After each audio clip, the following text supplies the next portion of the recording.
Warren Buffett have written his farewell letter. Yeah. When I read this, I kind of feel sad lah, for multiple reasons. First is Warren Buffett, his journey really comes to an end of managing Berkshire Hathaway. And also his age is so like in a sense that like things will happen sooner or later. So when I look at it and read it, right, wow, I just feel a bit sad, but also a bit lost in the sense that we might lost one of the greatest investor like Charlie Munger. But if you have been reading Berkshire Hathaway shareholder newsletter, right, this might be one of it that you like to read as well. This not so much about the business itself, but a point of view or a journey of very, very good investor, his mindset, his way of dealing things, and his way of seeing relationship. So some of the things whereby when I read, I feel extremely sad is this. When balance, sight, hearing, and memory are all on persistently downward slope, father time is in the neighborhood. Wow, he's seeing his time going to end soon. But in actual fact, he's 95 years old already, lah, huh? But when I look at it, it's like, I still feel sad, lah, huh? But one of the things that he brought to investor is this. Because of Berkshire's size and because of the market level, ideas are few, but not zero. So, although at his age right now, at this market situation, and for Berkshire size, right, he still feel that there's still market opportunities, which is very optimistic and positive. He said, wow, if I'm not wrong, last recall is like 300 over billion. I got 300 over billion. How to invest? There's no ideas that can move the needle. But in his situation, he still feel that there's still opportunities. For me, lah, I'm not even in a billion.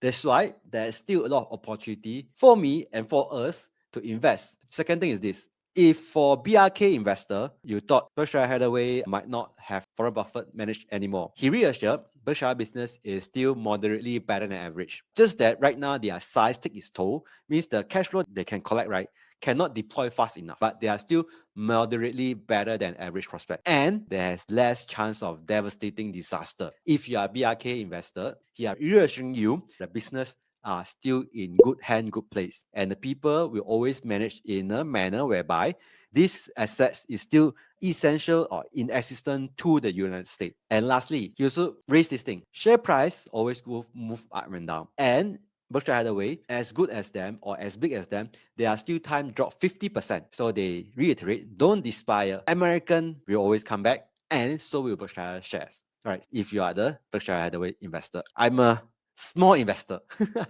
So he shared a lot of like the relationship, the connections that people that they like to share to the readers. All right, I'll skip that. But what I like to put right here is this. He said that he felt that the second phase of his life is better than the first phase of his life. He pointed out that actually, no matter what stage you are in, there's always improvement that you can make. I don't know. I assume all of us are is like in the 20s, 30s, 40s, 50s. You know, one is in 90s. Lah.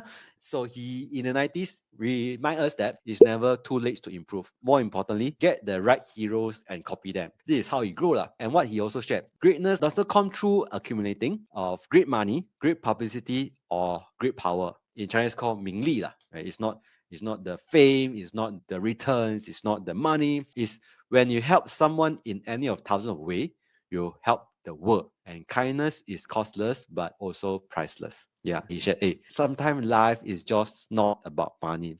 It's about the care, about the kindness to people around you. Once again, I will thank all you guys who tune in right here for sharing your kindness, sharing your thoughts, sharing your support. That's why I enjoy these conversations. I enjoy this session with you guys. So as long as there's room for me to do this, I'll continue to do it. For me, I like to receive some of the feedback, some of the thoughts that you guys have so that I can improve this session with you all. If not, it's just me talking to the air at home. Yep. So once again, thanks for all the feedback. Thanks for all the conversations that we have online, offline. And lastly, he shared that you will never be perfect, but you can always be better. Just like my portfolio lah.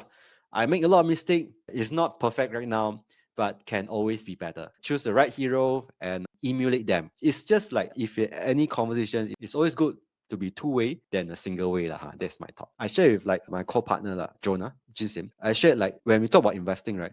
People from different background, different environment will look investment at different angle. So I thought the Berkshire Warren Buffett shareholder letters is quite a good reminder at this current stage, especially at market all-time high. Don't just look at your returns. A lot of time it's the kindness, the thoughts, the people around you the meaning from the wealth that you gather, I would say is more important. For me, it's more important rather than the dollar figure and numbers right there. Well, I've said many times that if you get to be 65 or 70 and later, and the people that you want to have love you actually do love you, you're a success. Thanks for watching to the end. Before I go, do remember to click subscribe, comment your thoughts, and share with someone who need a little bit of investing motivation today. See ya!